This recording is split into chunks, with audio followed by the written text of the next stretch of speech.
Hello everyone, welcome to my channel.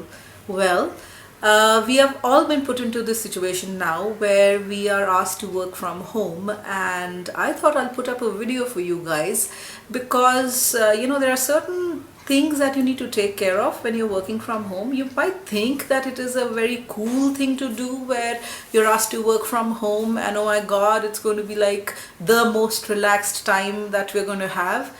But believe me, it's harder than it sounds. I have worked from home in my career, and I thought that let me go ahead and put out some tips and tricks for you guys to follow in case you're finding it difficult to manage your time. So let's get started.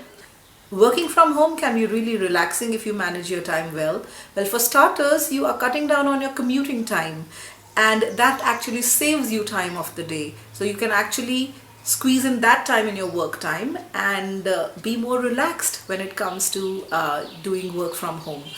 And the first thing that I think you should do is getting out of your PJs. Like seriously, that actually helps you shift mental gears. If you're in your pajamas, that actually puts you in that holiday mode and you're in the relaxed mode. But the moment you change into even a pair of jeans and t-shirt, there's a mental shift that tells you that now you're ready to go and you're ready to work. So the first thing you should do is change out of your PJs into something else that actually helps you feel fresh. So now you've got all this time on your hands and you feel this is going to be a cakewalk.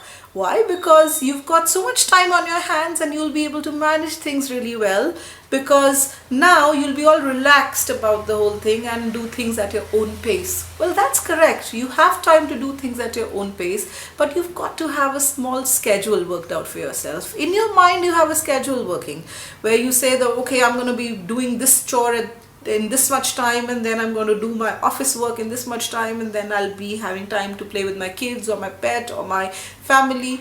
Well, in your head, that is correct. But when you actually put it to practical use, it isn't.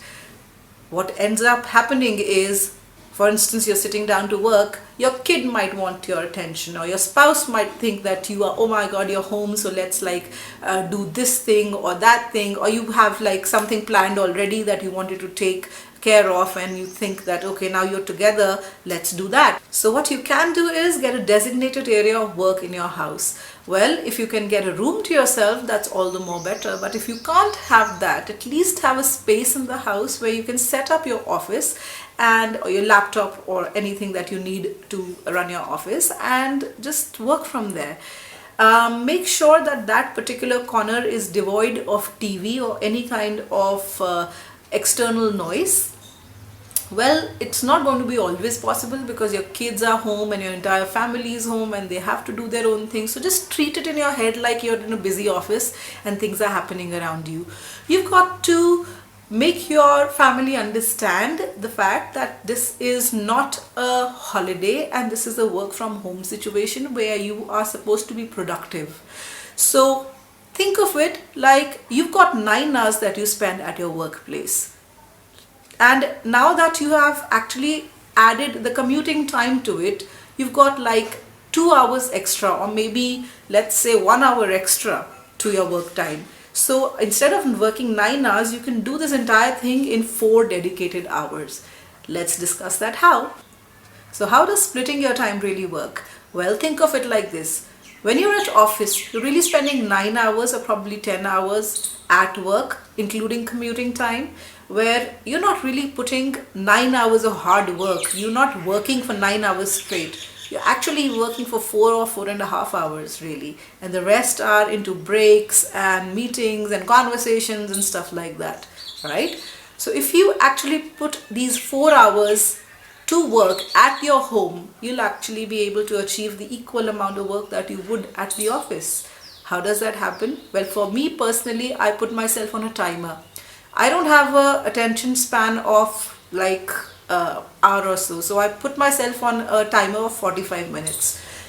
I make sure that whatever I'm doing for 45 minutes straight, I'm going to be concentrating and focusing on my work. And after 45 minutes, I take a small break, make myself a cup of tea or make myself a small snack, then get back after 15 minutes and again I start with my 45 minutes of focus time. Because in those 45 minutes you'll be able to achieve more than if you sit for 2 hours straight in front of a laptop and your mind is wandering places and you're thinking about food or something else.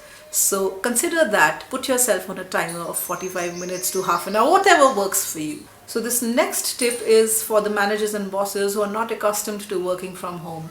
Now for some managers it is difficult to have this notion in their head that the employee might be working from home and doing a good job at it, because they are so in habit of watching you physically work and monitor your work that they might think that you're not working at all. Oh my god, what you're going to be doing with the next 9 hours of your day, because they have to give you enough work so that you can be productive for the 9 hours. What you can do in this situation is keep the communication lines open with your boss. If you do that, that's going to be in your favor. Why? Because the boss is going to constantly know that you're working and that person is not going to give you more work. And whatever work you do, you'll be able to submit on time and it's going to work in your favor. So make sure to keep all communication lines open with your boss. Don't shut him out.